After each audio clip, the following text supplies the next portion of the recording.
All right, good morning everyone, and welcome to our conference today. If you don't know me, I'm Gavin Merrifield, and I am your recently appointed General Secretary. It's nice to see some familiar faces out in the audience, and nice to see some new faces as well to get to know. I got to know a few of you last night, and I'm looking forward to getting to know more of you again tonight when we go out for dinner again. Just so there are a few spaces available for dinner still tonight, so if you would like to join us and haven't booked on, then just go to the registration desk and Jack and Steph will sort you out for that. So our theme today is the Clockwork image, humanity, artificial intelligence and God, through which we'll be celebrating the 100th anniversary of Donald MacKay. Professor MacKay was one of the pioneers really of taking seriously both faith and science together. That the UK generated a number of people like this in the mid to late 20th century. I don't want to say too much about this myself, and I'll leave it to our illustrious speakers to fill in the blanks there and to talk about Donald himself and his work and his ideas. But I especially want to welcome today members of the family, so Valerie and Eleanor and Janet and Jeremy. It's great to have you with us, and it's a great honour that you're able to join us today for this event.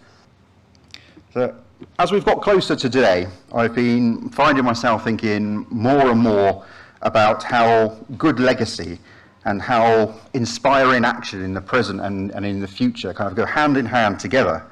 I'm currently lecturing on science and theology at a theological institute back home in Manchester, and the importance of understanding where we have come from has been more and more at the forefront of my thoughts as I've been giving those lectures, and as we think in Christians in Science about where we're going to go in the future as well. So how being more aware of the currents and narratives that we are a part of helps us to deepen discipleship and perhaps disarm unnecessary conflicts with our colleagues at work and with our fellow Christians in our churches that we often encounter as Christians who are scientists. For my generation and the one that is now coming after, I think there is a sense of following in the ideas of people like Donald, but perhaps maybe we don't fully appreciate enough the history and the real people where those ideas came from. We run a risk of impoverishing ourselves, not just about not understanding a fascinating period in our own history, but of why we do what we do. We run the risk of having information, but we lack inspiration, perhaps. We look to Christ as our head, of course, but the church is also a community, and we should regularly stop to look to our left and to our right and think about those who came before us and those who are around us today and the example that their lives give us. So in gathering today to consider and bring ourselves a little bit more up to date with some of the ideas that Donald was interested in, from computer science to neuroscience and more, I'm delighted also to say that we're making a little bit more room to find out about Donald the man as well, and why he did what he did. And we're privileged today to welcome several of our speakers who've known Donald and have been mentored by him. And so there's that very strong personal connection there that I'm looking forward to hearing more about today. So I believe today that discussions in science and religion are at somewhat of a transitionary point. It's become an academic field in its own right in recent years, attracted interest from those of us who are Christians, but also from those beyond the walls of the church, so people from other faiths and people from no faiths as well. Science and faith and science and religion are an exciting area of interest that people want to know and more about and genuinely explore together. And there's a great opportunity there for bringing disparate people together in common conversation. But within the church as well, the focus on science is shifting from a recent and misplaced antagonism to one of interest and opportunity. And not just in kind of what we might call armchair matters of great interest, though, in science and theology, but also the church is recognising its role in contemporary and pressing issues such as the environmental crisis, the development of artificial intelligence, and new biotechnologies. And science is at the heart of all of these, and Christians in Science has an opportunity to forge a stronger, more mature and more robust relationship between the church and science with these challenges. So people like Donald, John Polkinghorne, Malcom Jeeves, these are household names to many of us here, and they are giants of their time and they are giants of today still. and we give God much thanks for them and their work. Much of their work was before the recent popularisation of conflicts between science and the church that we've seen here in the UK. And while further work has since built on theirs, there is still, I think, a rich seam of deep and thoughtful engagement between science and theology that would benefit both the church and society in general in their work. And maybe it's a time for us to revisit many of those pieces of work instead of just accepting them and accepting the work, to really think more deeply about it and to follow in the footsteps of those pioneers and use the theological tools that they crafted for us. And so I've been thinking of them in recent days as the kind of the Moseses of our field, leading us out faithfully into the new land of promise and hope and of better engagement between science and theology, and preparing the next generations to come through their teachings and example. And if we are going to be that next generation, then we need to step out into that science and religion Jordan with confidence, because of the work that has gone on before us and the legacy of the people that have stood before us, getting us ready to step out. My admittedly limited understanding of Donald's work at the moment and the others around him was that the vision they shared for between science and Christianity was not one of business as usual, discussions of ins and outs of how the sun stood still on the day of Joshua, etc., but a larger vision where business is not as usual, but business is useful, where we have a much more larger, all-encompassing view of who God is and how he relates to his creation. We owe them much, and today we acknowledge and explore and also delight in that legacy, and both that intellectual and spiritual challenge that they provide, but also, I think, in the inspiration that they continue to offer us all. So before we jump into our first part of the conference, I just want to offer a prayer to open with. So this is a prayer that was written by Victoria Johnson, who I think is a liturgist at York Cathedral. So, Almighty and eternal God, God of electrons and black holes and supernovas, God of DNA and mitochondria and single-cell organisms, God of H2O, CO2 and C60, may our minds be open to the delights that can be revealed through science and technology. May we be open to questions and mindful of your grace revealed through Jesus Christ, the origin of all things, the Alpha and the Omega point, the risen Lord who through a nature beyond nature trampled down death and gave us endless song. Alleluia. Amen. So, of course, when you stand up at the front, you always forget to say one or two things. So just to say, we will be we will be doing questions and answers at the end of each talk, but at the end of the day, we're going to be having a panel discussion.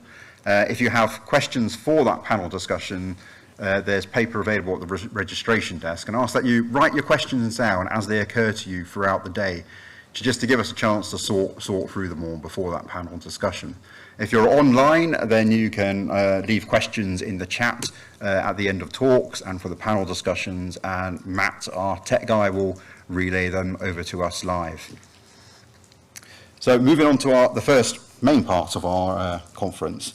So we're talking about Donald today, and Donald's work and life has touched upon many over the generations, and we're very fortunate to have a freshly recorded video from Professor Malcom Jeeves, who is another one of those great names in our field. Malcolm was very sorry he can't be with us in person today, but he was insistent on recording us something to play today, offering an insight into his life and friendship with Malcolm. It's a great privilege to be asked to say a few words dedicated to the memory of my good friend, Professor Donald MacKay. I suspect that one of the reasons I was asked to do this is that I've known Donald years before almost all of you were born. Approaching as I am my 96th birthday in a few days' time, it was my privilege to first of all meet Donald during the war in 1944. Donald had achieved a first-class degree in physics at St Andrews University, and like many of the bright young physicists at that time, was recruited by the radar research establishment of the government to help with the research on radar in the south of England. He was working there at the same time as Roland Dobbs, who was to become my brother-in-law and a very close friend of Donald's. I went down to south of England in 1944 to witness the confirmation of my brother-in-law Roland into the Anglican Church, and it was there that I met Donald. It seemed that we struck off a strong rapport very quickly, but it was a good many years before I was able to liaise with him again once more in person. It was Donald's friendship with Roland Dobbs which I believe played a considerable part in Donald's close involvement in the then just beginning Research Scientist Christian Fellowship. Roland, of course, was working with Donald, and Dr. Oliver Barclay often expressed the view that it was Roland's links with Donald that facilitated Donald's involvement with the Research Scientist Christian Fellowship. Unfortunately, I wasn't able to be at the next occasion when, as the slide shows, my family were involved with Donald. It was at the wedding of my sister Dorothy in 1947, and as you'll see in the slide, Donald was there acting as Roland's best man. At that time, I was still serving in Germany with the 1st Battalion of the Sherwood Foresters as an infantry officer, and serving there with the famous Desert Rats. And unfortunately, I was not able to get back to Britain to be present at the wedding. As the next two photographs just vividly remind you, it was still a time when the horrors of that war were very much in our thinking. One of these slides shows you the occasion on which I was handing over a man called Armeyer, who had been the second in command of Auschwitz concentration camp and responsible for the death of more than 2 million Polish Jews, to the Polish army. The Polish government had been asked that they could be allowed to have him and to carry out the execution, and it was agreed that we would take him and hand him over to the Polish army at the port of Lubeck on the Baltic, and that is what these two pictures show you of me handing him over to the Polish army.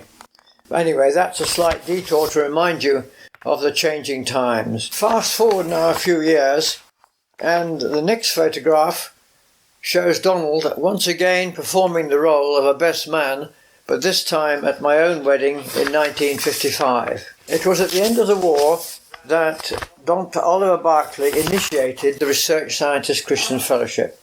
It was Oliver's view that it was Roland Dobbs' friendship with Donald that brought Donald into the RSCF at such an early stage.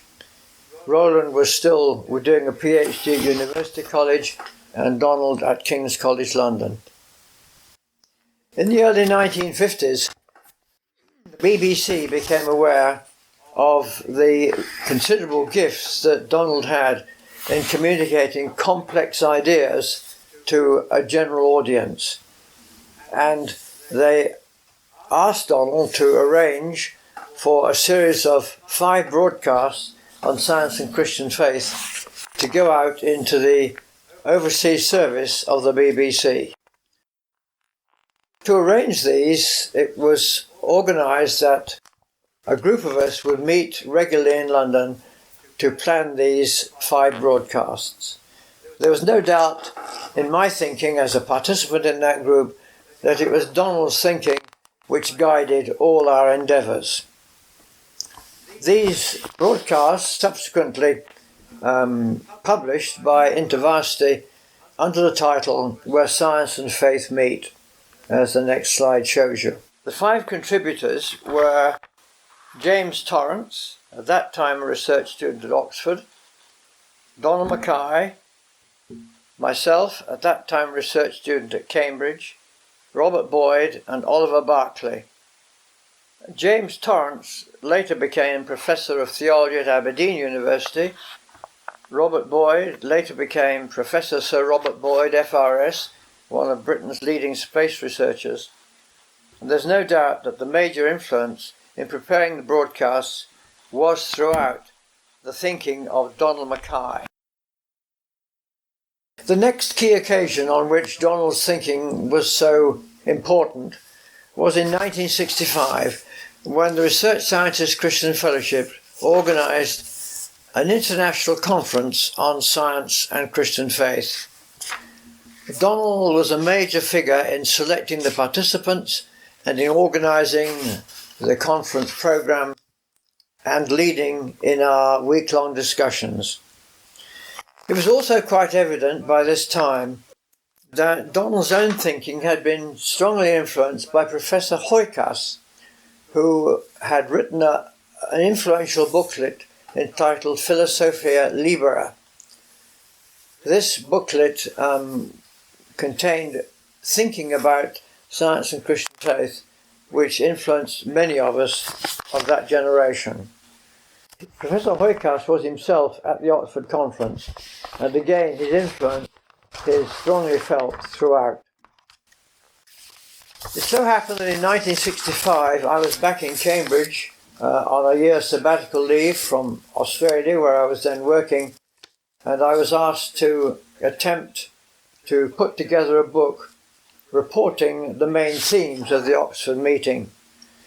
As I began to write the book, it was Donald who very graciously agreed to look at the things I was writing and to offer me comments and criticisms that I'm quite sure improved the book significantly. It was subsequently published under the title The Scientific Enterprise and Christian Faith, and was widely read both in the UK and in North America. At the back of the book I listed the participants at the conference. A further slide highlights the 4 key participants in that conference who I mentioned earlier. Donald's later contacts with Christians in Science will be covered in detail by other speakers at today's conference. My contacts with him continued, and it was a privilege for me when I was Vice Principal of the University of St Andrews to nominate him for an honorary doctorate at his own university. This nomination was accepted and he was duly given this degree. Donald also gave the Gifford Lectures at the University of Glasgow in 1986. I'm including a mention of these because, as the next slide shows, the cover of the book containing his lectures also had a piece at the back which I think captured the essence of Donald's thinking. It was during the writing up of his lectures that Donald was becoming seriously ill with cancer, and we are greatly indebted to his wife Valerie for all the work she put in seeing through those lectures to publication. It is the words of Professor Longett Higgins on the flyleaf of this book that I think are a very apt summary of the originality of Donald's thinking. Professor Higgins wrote, "Mackay was an effective communicator of scientific and philosophical ideas, a first-rate philosopher of science, and a vigorous apologist who never allowed his religious convictions to short-circuit his scientific thinking." I was privileged to be with Donald just a few days before he died, and also at his Thanksgiving and memorial service in Keele University Chapel. Dr. Oliver Barclay's tribute to Donald at that service was extremely moving and underlined Donald's lasting contribution to all our thinking.